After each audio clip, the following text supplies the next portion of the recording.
नाजरीन सिमोहाइहा अलमारूफ सफ़ेद मौत वाइट डीड 17 सितंबर 1905 को फिनलैंड में पैदा हुआ। बचपन से ही उसे शिकार और निशानाबाजी का शौक था।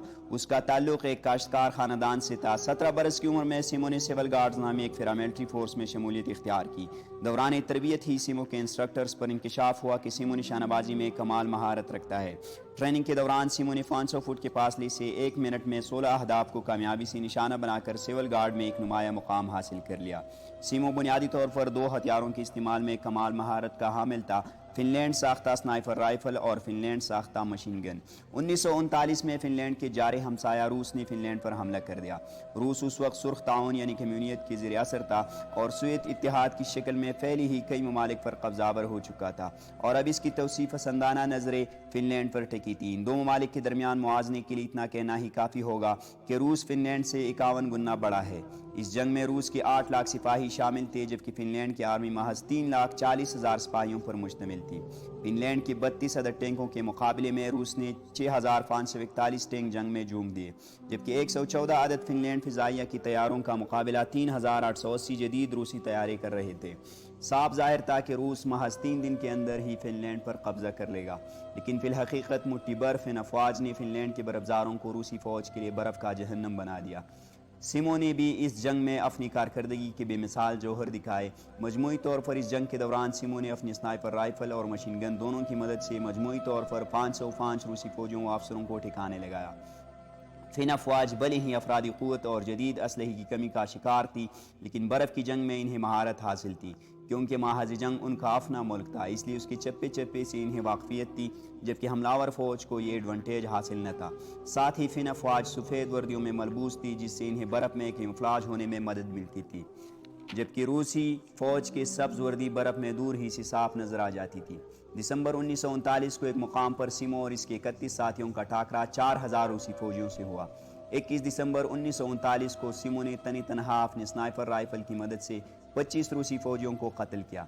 सिमो का तरीक़ा हर्ब ये था कि वह अपनी सफ़ेद कैमोफ्लेज लिबास में कई दिन का राशन और असलहा अपने साथ लेकर क्रॉलिंग करता हुआ फ्रंट लाइन्स के करीब से करीब पहुंचकर एक महफूज पोजीशन तलाश करने के बाद कई घंटे या बाज़ औक़ात चंद दिन इसी पोजीशन पर गुजारता और इस दौरान हद निगाह में आने वाले हर रूसी फौजी को मार गिराता था। मनफी 40 डिग्री की इस यखबस्ता मौसम में सिमो एक ही पोजीशन में कई घंटे गुजार दिया करता था। वह अपनी गिर्द बर्फ़ की एक आरज़ी दीवार कायम कर लेता था ताकि फायर करते हुए मज़ल ब्लास्ट की वजह से उड़ने वाले बर्फ़ की ज़रात को कोई देख कर इसकी पोजीशन का अंदाज़ा न लगा ले। साथ ही वो अपने सांस से उठती भाप को रोकने के लिए मुंह में बर्फ़ दबा लेता था ताकि आसपास के इलाके में कोई शख्स वहाँ से उठती भाप देख कर भी इसकी पोजीशन न जान ले। इस सब से बढ़कर अपने स्नाइपर राइफल पर सिमो राइफल स्कोप के बजाय आम आयरन साइट इस्तेमाल करता था ताकि धूप में राइफल की स्कोप की शीशी की चमक से इसकी पोजीशन दुश्मन न जान सके। एक रोज़ सिमो को एक ख़तरनाक तरीन रूसी स्नाइपर को ठिकाने लगाने का मिशन सौंपा गया, जिसने फिन अफवाज की कई अफसरों को कत्ल कर डाला था। सिमो ने महाज पर एक मौजूद पोजीशन तलाश की और दुश्मन की लाइन्स की सिमत रुख करके अपने राइफल समेत निहायत मुस्तैदी से तैनात हो गया। कई घंटे यूं ही बीत गए, लेकिन रूसी स्नाइपर का कहीं नामो निशान तक न मिला। यहाँ तक कि सूरज डूबने का वक्त करीब था तो काफ़ी फासले से महज एक लम्हे के लिए एक धीमी सी चमक सिमो को नजर आई और सिमो समझ गया कि ये चमक रूसी स्नाइपर के राइफल स्कोप से पैदा हुई है। रूसी स्नाइपर की पोजीशन जान लेने के बाद अब सिमो को बस इंतज़ार था इसके ज़ाहिर होने का। शाम के वक्त जब रूसी स्नाइपर वापस जाने के लिए उठा तो सिमो ने एक ही शॉट में इसका काम तमाम कर दिया। रूसी हलकों में अब सफ़ेद मौत कहलाने वाले इस नामालूम फिन स्नाइपर से बहुत खौफ महसूस किया जा रहा था, जो बहुत से आला रूसी फौजियों और अफसरान को मारने के बावजूद भी बेनिशान था।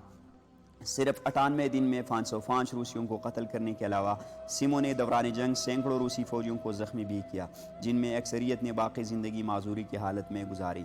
इस हिसाब से सिमो ने हर दिन औसतन 5 कम्यूनिस्टों को ठिकाने लगाया था। तंग आकर रूसियों ने वाहिद सिमो से निमटने के लिए अपनी कई माहिर तजर्बाकार स्नाइपर और तोफखाना तक तैनात कर दिया। 6 मार्च 1940 को एक रूसी स्नाइपर की तरफ से दागी गई धमाका खेज गोली इसके जबड़े पर लगकर फट गई, जिससे उसका चेहरा दाई तरफ से बुरी तरह मुतासिर हुआ। उसे फ़ौरन हस्पताल मुंतकिल किया गया, जहां तवील अरसे तक इसका इलाज चलता रहा और इसकी चेहरे की कई सर्जरीज की गई। 13 मार्च को इस जंग का इख्तिताम हो गया। सिमोहाइहा को इसकी शानदार खिदमात पर फिनलैंड के आला अस्करी एजाज़ात से नवाजा गया। फौज से रिटायर होने के बाद सिमो की बाकी ज़िंदगी एक पेशेवर शिकारी के तौर पर गुजरी। 1 अप्रैल 2002 को 96 साल की उम्र में सिमो का इंतकाल हुआ।